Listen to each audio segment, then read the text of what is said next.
Audio Jungle. تو ناظرین و سامعین، نور جہاں ایک ایسا احساس ہے جو جہاں کے لیے راحت کا پیغام، خوشخبری ہے، خوش الہانی اور خوش نامی ہے۔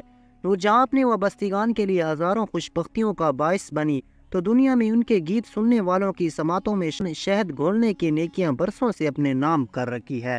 نور جہاں کی پہلی شادی شوکت حسین رضوی سے سن 1944 عیسوی میں ہوئی، جب وہ بی بی نور جہاں سے نور جہاں ہوئی۔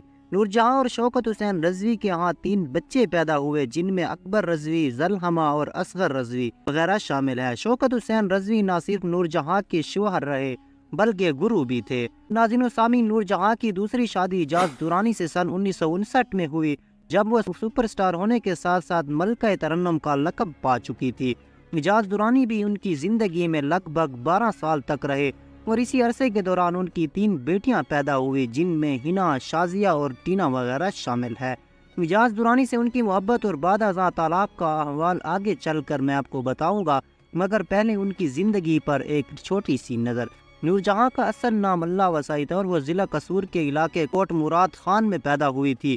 ان کے استاد غلام محمد المعروف گامے خان بتاتے تھے کہ اللہ وسائی سے ان کی پہلی ملاقات اس وقت ہوئی جب وہ صرف 4 دن کی تھی، اور جب ان کے اہل خانہ انہیں جھنڈ اتروانے اور سلام کرنے کے لیے بابا بلے شاہ کی مزار پر لے جا رہے تھے، اور اللہ وسائی نے اپنے گھرانے کی روایت کے مطابق گانا اسی وقت سیکھنا شروع کیا جب وہ منہ سے توتلے الفاظ ادا کرتی تھی۔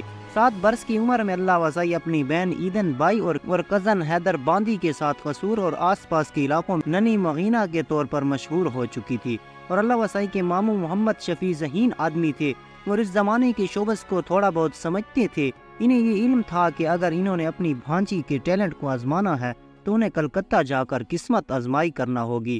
اس سے قبل اللہ وسائی قصور اور لاہور تک اپنے کیریئر کی زبردست اینگز کھیل رہی تھی، اور اللہ وسائی جس تقریب میں جاتی انہیں مختار بیگم کے گائے گانے بولو تارا را کی فرمائش ضرور ہوتی، اور وہ نعتیہ کلام اور لوک گیتوں کے ساتھ اس وقت کی مشہور گائکہ اختری بائی فیض آبادی کی غزل دیوانہ بنانا ہے تو دیوانہ بنا دے ایسے پیش کرتی تھی جیسے وہ خود اختری بائی ہوں۔ اس کے علاوہ احسان دانش کی لکھی نعت میرے مولا بلا لو مدینے مجھے بھی پیش کر سماعتاری کر دیتی تھی۔ اور اسی کے ساتھ ساتھ ناظرین، سن 1942 عیسوی میں لاہور کی فلمی ادارے کے سربراہ سیٹھ دل سکھ ایم پنچولی نے نور جہاں کو بطور ہیروئن کاسٹ کر لیا تھا، اور اس وقت کے پڑھے لکھے ہدایت کار شوکت حسین رضوی سے فلم خاندان بنوائی۔ مذکورہ فلم کی کامیابی نے جہاں نور جہاں کو پورے بھارت کی سٹار کنفرم کیا، وہاں فلم میکنگ بھی لاہور، کلکتہ اور بمبئی کے مقابلے میں سامنے آن کھڑا تھا۔ نور جہاں اور اعجاز درانی کی شادی کے وقت دونوں کی عمریں بالترتیب 33 اور 24 برس تھی، یعنی اعجاز نور جہاں سے 9 سال چھوٹے تھے۔ جب یہ شادی ہوئی تو اس وقت اعجاز غیر شادی شدہ تھے۔ تو ناظرین و سامعین، نور جہاں اور اعجاز کی شادی، ان دونوں کے رشتوں کے بارے میں نگار خانوں میں مشہور ہوا تھا کہ نور جہاں نے اعجاز کو یوں رکھا جیسے ہتھیلی کا پھپھولا۔ نور جہاں کی قریبی دوست بتاتے ہیں کہ اعجاز کی حیثیت انوکھے لاڈلے کی سی تھی۔ اگرچہ اعجاز نور جہاں کے شوہر تھے، لیکن نور جہاں یوں ظاہر کرتی جیسے وہ ان کے محبوب ہوں۔ نور جہاں سے شادی کے بعد اعجاز اور زیادہ سنجیدہ اور میچور ہو گئے تھے، ویسے بھی وہ دھیمے مزاج کے انسان تھے۔ نور جہاں کے ساتھ رشتہ ازدواج میں رہتے ہوئے جہاں اعجاز ایک طرف ایک کامیاب اداکار بن چکے تھے، دوسری طرف انہوں نے ایک کامیاب فلم پروڈکشن ہاؤس قائم کیا، جس میں انہیں اپنے وقت کے نامور پیشہ وروں کو باہم اکٹھا کر لیا۔ اور اسی کے ساتھ ساتھ ناظرین، نور جہاں نے اعجاز کے ساتھ ہر طرح سے نبھانا چاہا، لیکن حالات دونوں کو ایک دوسرے سے دور لے گئے۔ نور جہاں کے بارے میں مشہور تھا کہ جب انہیں غصہ آتا تو وہ کسی کو خاطر میں نہیں لاتی، لیکن اعجاز کا انہوں نے ہمیشہ ہی لحاظ کیا۔ تو ناظرین و سامعین، ایک مرتبہ ماں نے کوئی برا خواب دیکھ لیا تو اگلے روز ٹرک میں کالے بکرے صدقے کے لیے بھیج دیے۔ پھر کیا تھا، سارے سکول نے ماں کے بھیجے ہوئے بکروں کے باربیکیو پارٹی منائی۔ ناظرین و سامعین، 80 کی دہائی میں اعجاز مبینہ طور پر اپنے فلموں کے ڈبوں میں منشیات بھر کر لندن لے جاتے ہوئے ہیتھرو ایئرپورٹ پر گرفتار ہوئے۔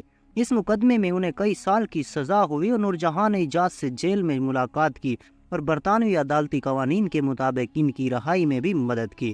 اس بات سے قطع نظر کہ ان دونوں کی اس وقت تک طلاق ہو چکی تھی، انہوں نے اپنے والدین کی مابین طلاق کو ایک تلخ حقیقت قرار دیا۔ ہنا اس علیحدگی کے بارے میں بتاتی ہے کہ دونوں دنیا کے حسین اور خوبصورت لوگ تھے اور ایک عرصہ تک اکٹھے رہے۔ جب انہوں نے دیکھا وہ میاں بیوی کی حیثیت سے آگے نہیں چل سکتے تو علیحدگی کا فیصلہ کر لیا اور دونوں نے باقی زندگی اچھی دوستوں کی طرح گزاری۔ تو ناظرین و سامعین، نور جہاں نے موت سے پہلے ظفر درزی سے 60 نئے جوڑے سلوائے۔